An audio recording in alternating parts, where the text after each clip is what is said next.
안녕하십니까.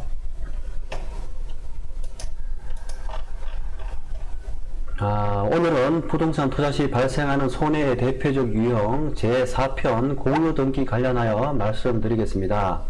재산을 기속 형태, 분할, 처분 등으로 분류해서 공유, 합유, 총유 세 가지로 나눠집니다. 이 중에 공유 형태의 소유권이 가장 많습니다. 공유에 대해 이해력을 돕기 위해 민법상 채권과 물권에 대해 간략하게 말씀드리겠습니다. 채권이란 채권자가 채무자에게 특정한 행위를 청구할 수 있는 권리인데요.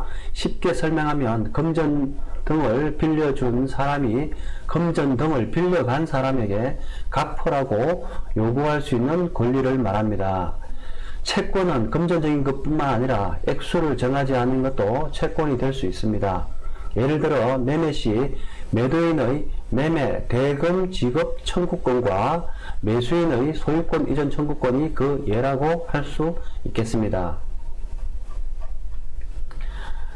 물권은 특정한 물건을 직접 지배하여 소유물을 사용, 수익, 처분할 수 있는 배타적인 권리입니다. 물권에 대해 권리를 분석을 하다 보면 보호받지 못할 수 있는 경우가 상당히 많습니다. 물권과 채권의 권리 분석에 대해서는 경매에 관한 방송에서 구체적으로 다뤄질 예정이니 관심이 있으신 분들은 미리 구독을 해 두시기 바랍니다. 물권에는 소유권, 전세권 등이 있는데요. 참고로 취득시효와 명의신탁도 소유권인데 명의신탁의 경우는 대외적으로는 수탁자가 소유자이고 대내적으로는 신탁자가 소유자가 됩니다. 신탁부동산의 경우는 수탁자 또는 수탁자의 동의를 받아 신탁자와 매매 또는 임대차 계약을 할 수 있습니다. 물론 신탁 등기 원부를 꼭 확인하셔야 되겠습니다. 오늘의 주제인 공유에 대해서 말씀드릴 텐데요. 공유는 부동산에 합법적으로 절세를 위해 갈수록 많이들 하고 있습니다. 경우에 따라서는 절세를 위해 부동산을 공유 행토로 등기했는데 분쟁만 많아질 수도 있으니 반드시 수익, 배분 및 처분에 관한 약정을 미리 정해 두시기 바랍니다. 우선 공유, 합유, 총유의 개념을 지분 경매 및 공유물 분할과 관련해서 어떤 차이점이 있는지 알아보겠습니다. 먼저 공유는 우연히 결합하여 지분 형태로 독립된 소유권입니다. 공유 지분의 처분은 각자가 지분을 교환 또는 매매할 수 있습니다. 참고로 경매에서 토지, 건물 일괄 경매인지 지분 경매인지 잘못 판단하여 종종 손해를 보시는 분들이 있으니 참고하시기 바랍니다. 공유물 보존은 각자가 하는데요. 소유권 외의 자로부터 방해 배제를 요구할 수 있고 불법으로 소유권을 상실했을 시 반환 청구권도 있습니다. 공유물의 사용 수익도 각자 지분 비율로 배분하는 것이 원칙입니다. 공유물의 관리에서 이용 및 개량 행위, 임대차는 공유자 과반수의 동의를 필요로 합니다. 공유물의 처분은 전원 동의가 필요합니다. 여기에서 매매뿐만 아니라 지상권 설정, 저당권 설정도 전원 동의가 필요합니다. 공유물의 변경도 전원 동의가 필요한데 특히 건축물의 건축, 지목 변경, 용도 변경, 진입도로 개설 시 전원 동의가 필요하니 토지 투자 시 잘못하면 엄청난 손해가 발생할 수 있는데 조금 이따가 예를 들어서 말씀드리겠습니다. 가끔 특약으로 공유물을 나중에 분할하기로 하고 계약하시는 경우 공유물의 분할 금지 약정은 공유물의 분할 금지 약정은 그 기간이 5년 이내로 한정된다는 것을 꼭 기억하십시오. 혹시 이 방송을 공인중개사님들이 보시면 공유 관련해서 지금 말씀드리는 내용을 반드시 기억해 두시기 바랍니다. 첫째는요, 공유는 여러 명 수인이 당사자인 경우이므로 부동산 계약 시 계약서랑 중개대상물 확인 설명서를 쌍방 당사자 수만큼 작성 교부하셔야 합니다. 둘째, 임대차 계약 시 공유자가 부부 또는 가족이라도 공유자 중 1명과 계약 시 다른 공유자의 위임장은 반드시 받아두시길 바랍니다. 셋째, 공유자 중 1명이 다른 공유자의 대리인으로 위임장을 받아서 계약 시 대금을 관련 지분 비율로 수령할 것인지 아닌지에 대한 여부를 반드시 확인하시기 바랍니다. 단독으로 받기를 희망하실 때는 위임장에 그 내용을 포함하거나 그에 준하는 근거를 꼭 남겨두시기 바랍니다. 다음은 합유인데요. 합유는 법률 규정이나 계약에 의하여 수인이 조합체로서 물건을 소유하는 형태로서 공유와 총유의 중간에 있는 공동소유 관계입니다. 합유는 지분은 존재하지만 처분은 불가능합니다. 다음은 총유인데요. 총유는 비법인 사단이나 종중으로서 지분이 없고 정관 또는 규약에 의해서 운영이 됩니다. 부동산일 경우 종중 대포가 단독 명의로 총유 등기에 예를 들어 김해 김씨 문중 등으로 기록되고 처분은 종중 총회 결의에 의해 결정합니다. 합유와 총유가 가끔 헷갈리시는 분이 있는데요. 이런 분들은 외울 때 조합은 합유, 조합, 합유, 조합, 합유 이렇게 저는 외워두니 좋더라고요. 참고하시기 바랍니다. 다음은 부동산 부부 공동명의의 장단점에 대해서 분석해 보겠습니다. 부동산을 계약할 때 부부 공동명의로 하는 것이 좋을지 단독으로 하는 것이 좋을지 대한 문의를 가끔 많이들 하시는데요. 명의를 어떻게 할지는 부동산 관련해서 부과되는 세금에 따른 절세 효과를 보기 위함인데요. 무조건 이익이 되는 것은 아니라 상황에 따라 이익이 될 수도 손해가 날 수도 있으니 잘 따져보고 결정하시기 바랍니다. 부동산 관련 세금은 크게 네 가지로 나눌 수 있는데요. 취득할 때 발생되는 취득세, 보유하면서 내야 하는 재산세와 종합부동산세, 그리고 임대사업자의 종합소득세, 그 다음에 처분할 때 나타나는 양도소득세가 있습니다. 명의를 어떻게 하느냐에 따라 부과되는 세금이 조금씩 다른데 하나씩 살펴보도록 하겠습니다. 첫째, 취득세는 누진세율이 아니라 취득 방법과 금액, 면적에 따라 단일 세율이 적용됩니다. 금액에 따라 세금이 부과되기에 명의가 단독인지 공동인지 상관없이 세금이 부과됩니다. 그래서 공동 명의로 한다고 해서 취득세 부분에 대한 혜택은 없습니다. 두 번째, 재산세 역시 공동 명의로 인한 혜택은 없습니다. 시가 표준액을 기준으로 세금이 산정되기 때문에 단독이나 공동이나 똑같은 금액을 부과됩니다. 셋째, 부부 공동 명의일 경우 종합소득세는 매년 1월부터 12월까지 발생한 소득을 개인별로 합산해 다음 연도 5월 말까지 신고합니다. 부동산을 다른 소득이 없는 배우자 등과 공동 명의로 취득한 경우 단독 명의로 취득하는 경우보다 세금이 줄어들게 됩니다. 부동산 임대업의 임대소득세는 총 수익 금액에서 필요 경비를 차감한 소득 금액에 소득 공제를 차감하고 과세 표준을 산정해 구간별 누진세율을 적용하기에 부부 공동 명의로 한다면 적용되는 누진세율 구간이 낮아져서 단독 명의에 비해 절세 효과가 있게 됩니다. 예를 들어 월세와 간주 임대료를 합친 수익 금액이 3천만원이라고 가정하고 단독 명의라면 수익 금액이 2천만원 초과로 분리과세 대상이 됩니다. 50대 50 지분의 공동명의였다면 개인별 수익 금액은 2분의 1로 나눠져서 1,500만원 되어 종합합산과세 또는 분리과세를 선택할 수 있습니다. 넷째, 종합부동산세는 예전에는 부부 합산 누진 세율을 적용해서 세금이 부과되었는데요. 지금은 각각 재산으로 세금을 계산하고 있습니다. 종부세는 국내에 소재한 재산세 과세 대상인 주택 및 토지 공시가격을 합산하여 그 공시가격의 합계액이 일정 금액을 초과하는 경우 그 초과분에 대해 부과되는 세금을 말합니다.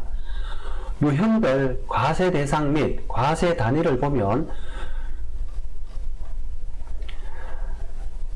토지일 경우 종합합산 토지와 별도 합산 토지 합쳐서 개인별로 전국에 보유한 모든 부동산을 합산합니다.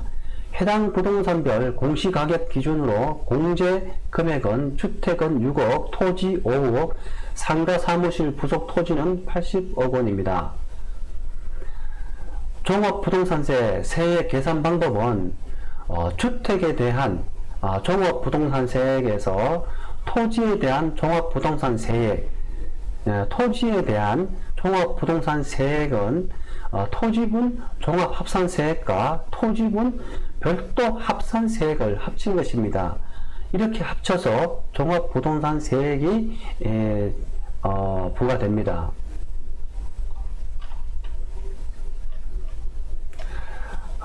종합부동산세 과세 대상에서 제외되는 부동산은 주거용에는 별장, 임대주택, 일반 건축물에서는 상가, 사무실, 빌딩, 공장, 기타, 사업용 건물, 미분양 주택, 사원용 주택 및 기숙사 등이 해당됩니다.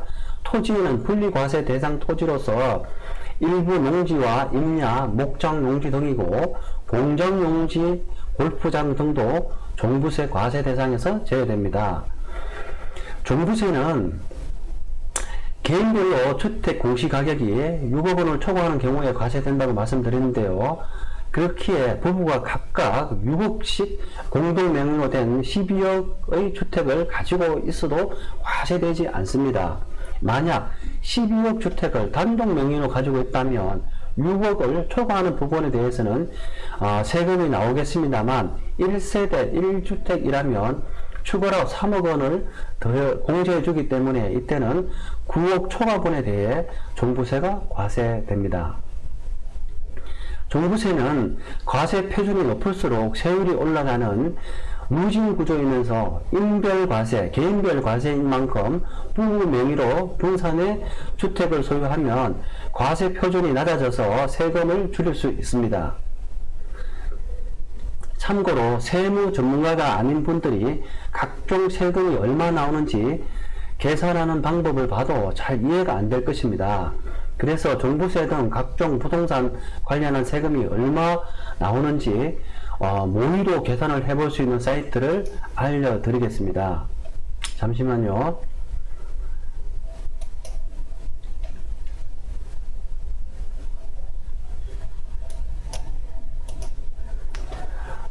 국세청 홈택스이고요. 홈택스 이제 중간에 보면 홈페이지에 메인 페이지에 중간에 보면 이 모의 계산이라는 어떤 버튼이 있습니다. 모의 계산으로 들어가 보시면 이 각종 양도소득세, 자동 계산이라는 증여세라든지 이러한 부동산에 관련한 세금을 모의로 계산할 수 있도록 이렇게 페이지를 만들어 뒀습니다. 참고로 하시고요.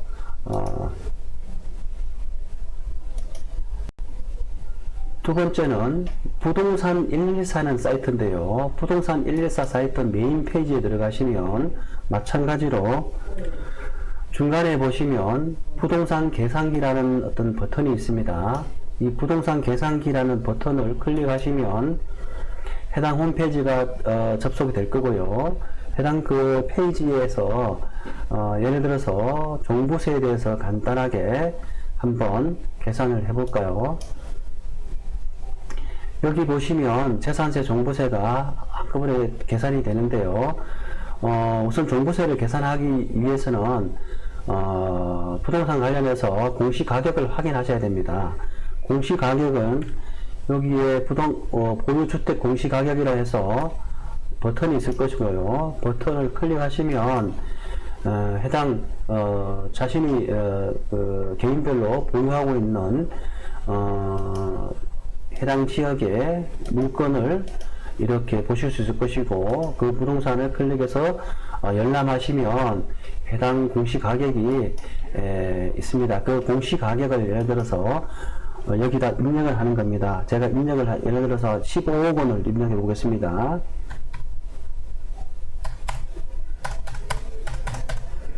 그리고 규제 지역인지 아닌지, 조정 대상 지역이면 조정 대상 지역이라고 클릭하시고 계산을 해 보시면 연간 세산세가 297만 원이 나오네요.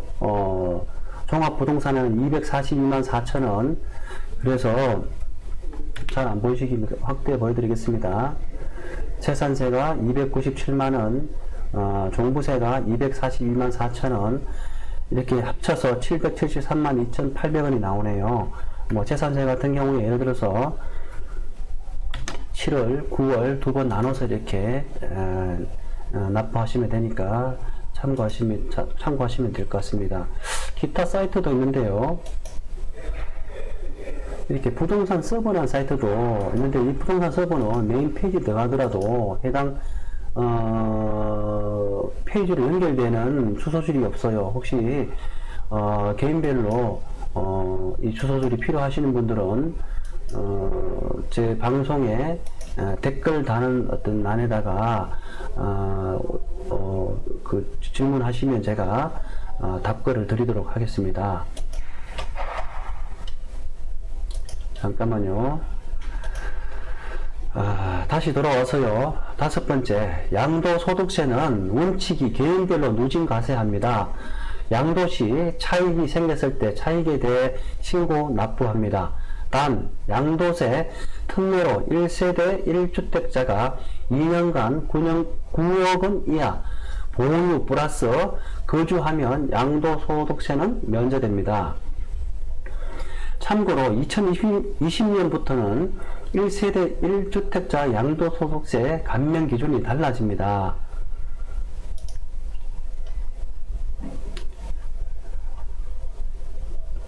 만약 1세대 1주택자라도 9억 원을 초과할 경우 보유기간과 거주기간을 분리하여 퍼센트를 계산 후 합산하여 세액이 공개되어 양도소득세 계산 시 보유기간뿐만 아니라 이제는 거주기간을 꼭 확인하셔야 됩니다.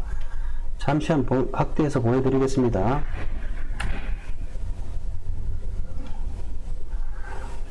이렇게 보유 기간별로 있고요, 거주 기간이 있고, 이 두 기간별로 퍼센테이지를 합쳐서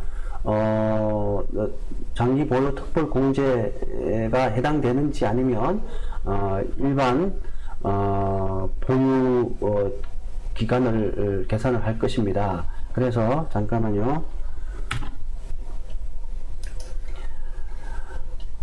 보유 기간이 2년 미만이라면 단일 세율을 적용하기에 공동명의라 해서 큰 혜택을 보진 못하지만, 그래도 따져보면 공동명의로 취득한 부동산을 양도하는 경우 양도소득세가 공유자 개인별로 계산됨에 따라 기본공제 250만원씩 각각 적용받을 수 있다는 장점이 있습니다. 그러면 부부 공동명의로 했을 때 단점도 있지 않겠습니까? 단점을 보면 공동명의인 배우자의 동의가 없을 경우 처분이나 그 밖의 권리 행사를 할 수 없습니다.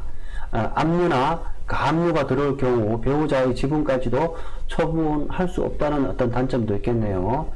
그리고 세 번째, 이렇게 보면 은행 융자를 받을 때 마찬가지로 부부 공유자 모두의 동의가 필요합니다. 그래서 단점도 있으니까 판단하시기 바랍니다.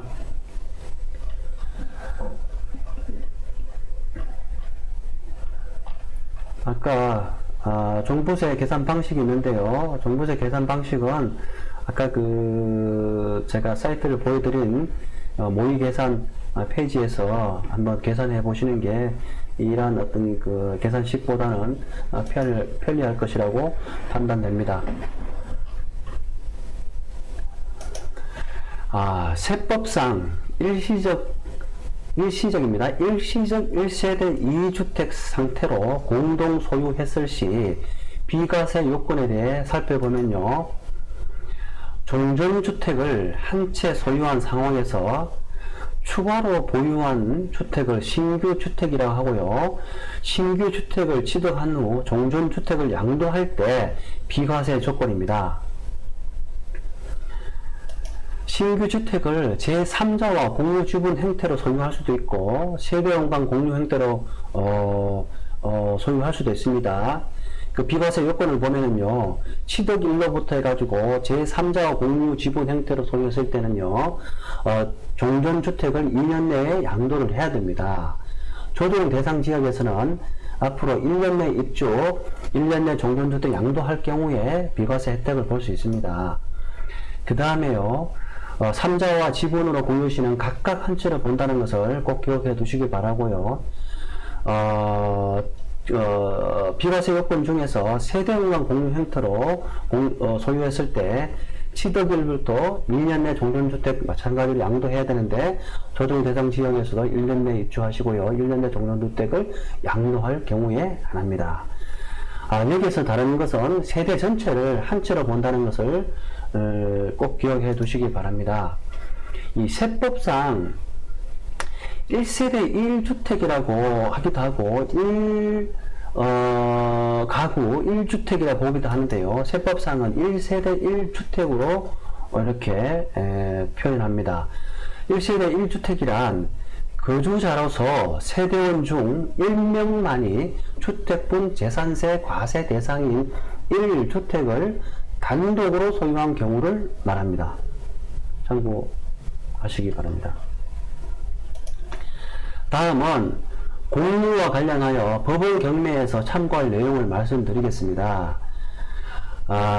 공유물에 대해 공유자 간 분쟁이 발생해 해결이 불가능할 때 세 가지 방법이 있는데요.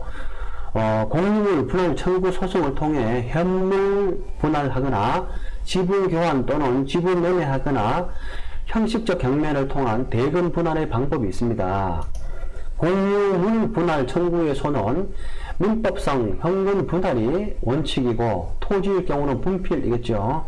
예외적으로 현물 분할이 불가능하거나 그 가치가 현저히 감소할 우려가 있을 경우 대금, 현금이죠. 현금 분할이 가능합니다. 현실적으로 공유물의 분할보다 지분 교환 또는 지분 매매가 실효적이기는 합니다. 둘 다 불가능할 경우 소송의 판결물에 근거하여 경매를 통하여 현금 분할이라는 형식적 경매를 하게 됩니다. 형식적 경매의 경우 공유자 우선 매수 신고가 안 됩니다. 또한 형식적 경매에서 주의할 점은 지분 경매 입찰 시에 다른 지분권자의 건재당의 하자가 있으면 낙찰받아도 다시 현금 분할 경매는 불가능합니다. 이런 경우 물건의 하자라고 보는데요. 경매에서 권리의 하자는 항고가 가능하는데 물건의 하자는 법원에서 책임을 지지 않습니다. 마지막으로 그러면 토지에 대해서 공유일 경우 어떤 문제점이 있는지 살펴보겠습니다. 그림으로 제가 예를 들어 보겠습니다. 잠시만요.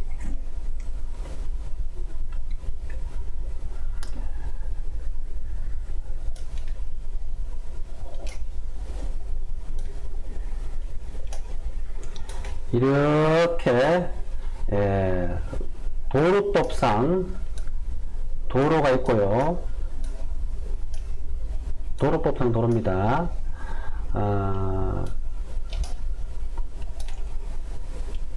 여기는 현황상 도로이든 어쨌든 사도일 경우일 것이고요. 이 사도의 주변에 토지가 예를 들자면 하나, 둘, 셋, 네, 5필지가 있다고 보고요. 이쪽에 맞은편에도 마찬가지로 이제 5필지가 이렇게 있다고 봅시다. 여기는 지금 현재 도로입니다. 이거는 도로법상 이 도로이고요. 그러면 여기에 자, 첫 번째 필지에는 한 명이 단독 소유하고 있고요.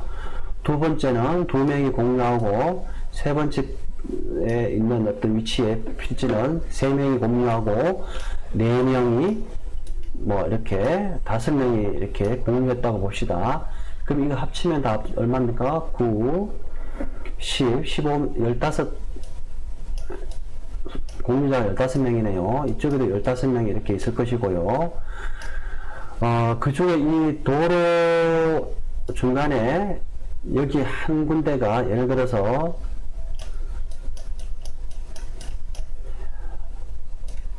사도인데 이 전체 30명의 공유자가 여기에 도로를 30명이 공유를 하고 있다고 치면, 예를 들어서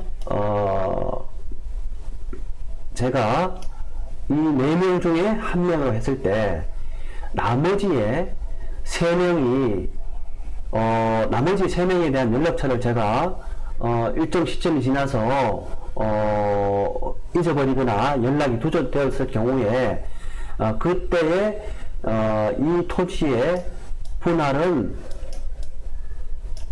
아까 말씀드린 대로 토지의 변경에서 분할이라든지 여러가지 건축이나 이런 것을 전원 동의가 있어야지만이 가능합니다.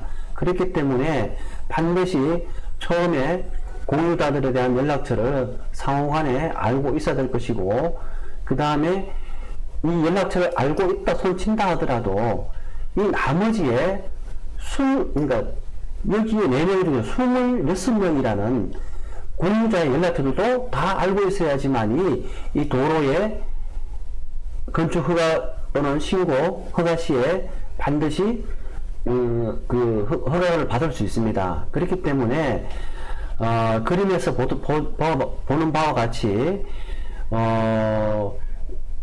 가족 간이 아닌 일반 사인 간의 이 공유는 토지일 경우에 굉장히 유의하셔야 된다는 것을 다시 한번 강조드립니다.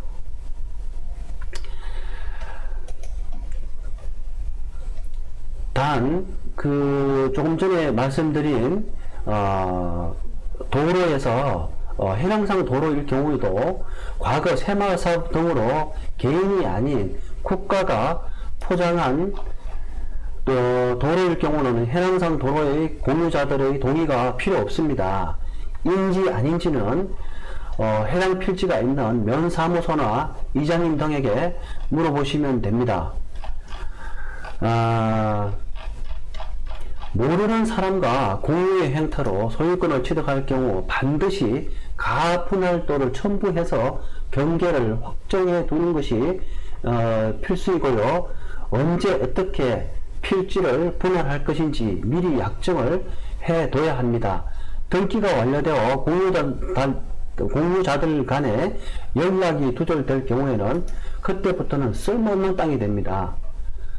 특히 사인 간에 방금 말씀드린 형태의 공유로 토지를 매수했을 경우에 잘못하면 국가에 무상으로 헛나가려 해도 받아주지 않는 부동산으로서는 일체 가치가 없는 그런 땅이 될 수 있으니 꼭 기억해 두시기 바랍니다.